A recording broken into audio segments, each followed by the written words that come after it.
Cette vidéo est réalisée en collaboration avec AliExpress. C'est pour moi l'occasion de vous parler aujourd'hui de deux produits.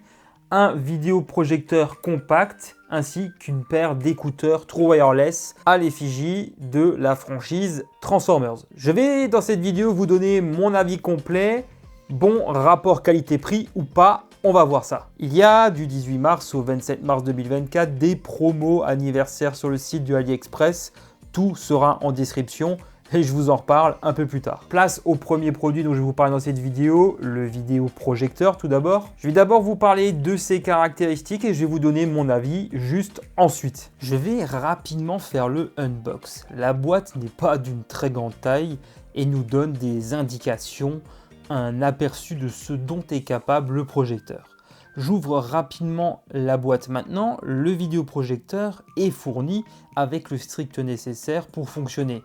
Un câble d'alimentation, une notice, ainsi qu'une télécommande sur laquelle je vais revenir ensuite. Il fonctionne sur Android et en plus, il n'est pas très cher. Moins de 80 €. Alors, ils mettent en avant deux gros chiffres, support de la 4K, etc.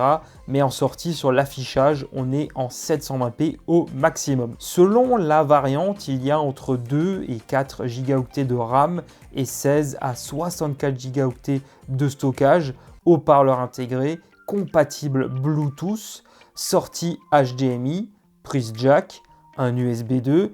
On peut donc envisager de s'en servir pour brancher une clé USB, par exemple. Il y a une télécommande qui fonctionne en infrarouge au début, puis en Bluetooth au moment de l'initialisation du vidéoprojecteur. Je vais vous en reparler en détail un peu plus tard. Luminosité autour des 300 lumens, la diagonale de projection annoncée est de 50 à 150 pouces, selon la fiche technique, pour un recul de 3 mètres au maximum. On va regarder tout ça ensuite. Il y a juste un bouton pour l'allumer ou l'éteindre et une petite molette pour régler la mise au point. Voilà pour ma présentation rapide des caractéristiques de ce produit, pour que vous en ayez un aperçu clair et net. Dans les faits, si la colorimétrie n'est pas hyper fidèle, je trouve que la qualité d'image est assez satisfaisante.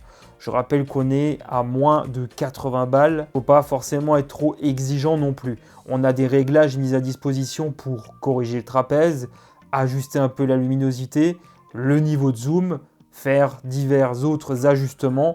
Mais dans les faits, c'est le minimum syndical. Rien d'étonnant encore une fois. Attardons-nous un peu sur l'interface Android proposée ici. On a un launcher qui est adapté pour être utilisé avec une télécommande. Cela rend le tout plus ergonomique que l'interface Android classique que l'on voit habituellement sur nos smartphones et tablettes par exemple. Je précise bien que c'est Android tout court et non pas Android TV. Je pense que là, vous pouvez vous faire une idée précise de ce à quoi vous allez pouvoir vous attendre en termes de contenu. On accède aux plateformes habituelles de SVOD, Prime Video, Disney+, Netflix, etc., etc. Sur l'interface, on va pouvoir changer des petites choses et mettre en avant les applications en fonction de vos propres envies. Autrement, ça reste plutôt simple. C'est ce que tout le monde appréciera sans aucun doute. Quelques mots sur la télécommande. Elle est alimentée par deux piles AAA. On peut évidemment allumer, éteindre le vidéoprojecteur, couper le volume sonore, se diriger dans l'interface à l'aide des flèches directionnelles, les boutons habituels d'Android, accueil, retour, et un bouton en forme de souris si vous privilégiez ce moyen de sélection. Ensuite, ce vidéoprojecteur est relativement compact, comme vous l'avez vu. On peut le transporter facilement et le cordon d'alimentation fourni est de 2 mètres environ. Cela apporte une certaine souplesse. Ce vidéoprojecteur peut servir à la maison ponctuellement, pourquoi pas, mais aussi dans les salles de classe et pour les pros qui veulent s'en servir en déplacement. Après tout, on peut y brancher un PC, un Chromecast, une box Android TV, bref, tout ce qui est compatible HDMI bien évidemment.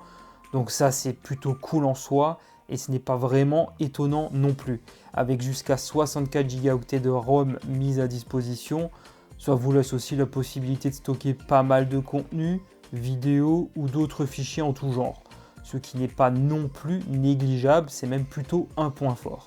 Les particuliers apprécieront pouvoir y stocker leurs photos, des vidéos, pour visionner des contenus sur ce grand écran, ou même YouTube, puisque c'est disponible directement. En se connectant au Wi-Fi, on accède à toutes les plateformes, au Play Store aussi, pour visionner films et séries. Les pros, quant à eux, apprécieront pouvoir y stocker des PowerPoint, d'autres contenus, peu importe le format, et l'afficher concrètement à leurs prospects ou clients. C'est un point non négligeable, ça offre finalement pas mal de possibilités, on n'a pas vraiment de limite, le vidéoprojecteur est tout de même facilement transportable, on peut le mettre dans un sac assez facilement et partir ainsi avec sans se soucier de son encombrement, ni de son poids, ça laisse l'esprit tranquille une nouvelle fois. Par contre, je tiens à souligner que l'on ne peut pas y mettre de carte micro SD si vous vous posez la question, mais une clé USB est possible comme je le mentionnais un peu plus tôt dans la vidéo. Ou pourquoi pas un disque dur externe, évidemment, ce qui revient pratiquement au même. Je ne l'avais pas mentionné plus tôt, le modèle que je vous présente est noir, toutefois il existe aussi en blanc pour information et si vous préférez. Mais attention, je trouve que le haut-parleur n'est pas de très bonne qualité, il n'est pas fort du tout et souffre de distorsion. La ventilation fait beaucoup trop de bruit pour qu'il soit vraiment exploitable. Ensuite, la taille de l'image, ce n'est pas totalement ça, voilà ce que j'ai mesuré. Autre chose, car vous imaginez bien qu'ils ne vont pas vous le préciser sur le site d'AliExpress, le standard Widevine L1 n'est pas pris en charge, c'est-à-dire pas de Full HD sur les plateformes de streaming comme Netflix. Bon après, on est en 720p, donc vous allez me dire que ce n'est pas forcément si grave, mais je trouve que c'est important personnellement de vous le dire. Pour 80 balles, c'est pas si mauvais. Je pense que ça peut correspondre à certains usages. Je me pose des questions sur la durabilité et je me demande s'il ne vaut pas mieux investir dans quelque chose de moins cheapos pour avoir l'esprit plus tranquille. En tout cas, vous savez tout ce que je pense comme ça. Vous avez mon opinion. Le lien est en description si vous souhaitez voir la fiche technique complète de ce vidéoprojecteur. Je poursuis maintenant avec une paire d'écouteurs True Wireless à l'effigie de Shockwave, donc c'est la franchise Transformers. Moi, ça m'avait plu comme ça de découvrir ces écouteurs et voir ce qu'ils valaient vraiment. Surtout, vous allez voir qu'ils ne sont vraiment pas chers. Allez, un petit peu plus de 10 balles, oui, vous avez bien entendu. Je commence d'abord par la fiche technique. Ces écouteurs sont compatibles Bluetooth 5.3. Ils ont un design très atypique. Le boîtier, franchement, fait très quali pour le coup. J'étais assez surpris. Ça se recharge en USB-C, on a des petites LED qui s'animent lors du chargement ou lorsque l'on remet les écouteurs dans le boîtier, ce genre de choses. C'est assez surprenant jusqu'à maintenant. Même la manière dont on range les écouteurs à l'intérieur, je trouve ça assez marrant, c'est fun, c'est magnétique bien évidemment. Les écouteurs sont en plastique brillant noir, c'est très léger. Comme vous pouvez le voir à l'écran, ce ne sont pas des intras, c'est un profil open fit. C'est-à-dire qu'il n'obstrue pas le canal auditif. Ça laisse davantage passer les bruits ambiants. Micro intégré, bref, ça reste assez classique tout ça. Selon la marque, on peut tenir 24 heures avec l'aide du boîtier de recharge. Pas de multipoint ou autre à ce prix. Faut pas non plus être trop exigeant. Ni de support de LDAC ou autre. On va rester sur quelque chose de très classique. Mais au moins, c'est plutôt original niveau design. C'est sans doute ce qui fait la plus grande force de cette paire d'écouteurs. Il y a des fans de Transformers par ici? Voilà, donc là, on va faire un petit test au niveau des micros des différents écouteurs. Alors, au niveau des différents appels que j'ai pu avoir avec ces écouteurs, j'ai trouvé que c'était assez audible. Les gens avec qui je communiquais trouvaient également que tout ce que je disais était totalement compréhensible. Voilà, comme ça, vous savez tout à ce niveau-là. Et là, en même temps, vous allez aussi avoir un aperçu, puisque là, j'enregistre directement le son à partir du smartphone. Comme ça, vous allez vraiment pouvoir entendre la qualité de ces micros.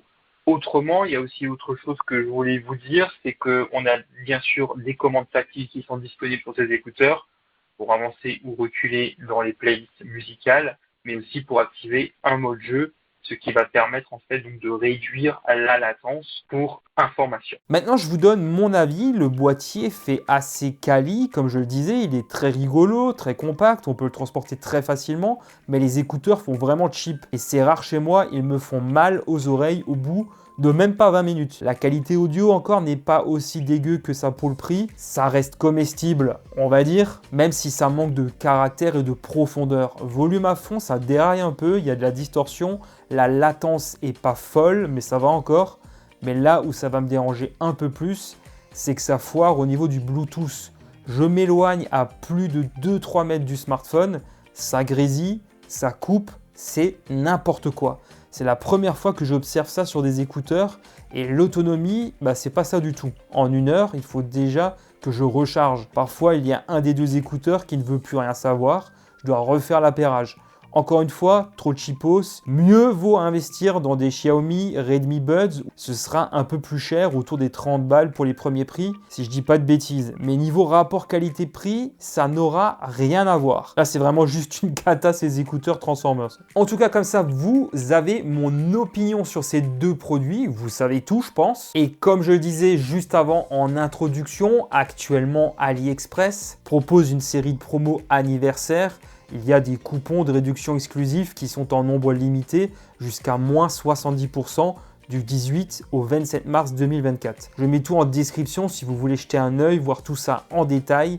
Dites-moi ce que vous en pensez de ces deux produits que je vous ai présentés. Est-ce que vous pensez faire des achats? Parlez-moi de tout ça. Je suis un peu curieux. Un grand merci d'avoir visionné cette vidéo jusqu'au bout. Comme d'habitude, n'hésitez pas à mettre un petit pouce pour me soutenir et de vous abonner pour ne pas rater mes prochaines vidéos en activant la petite cloche. Pour ma part, je vous retrouve très vite sur la chaîne et sur les autres réseaux sociaux où je suis présent. Les liens sont juste en bas en description. À très bientôt. Allez, ciao tout le monde.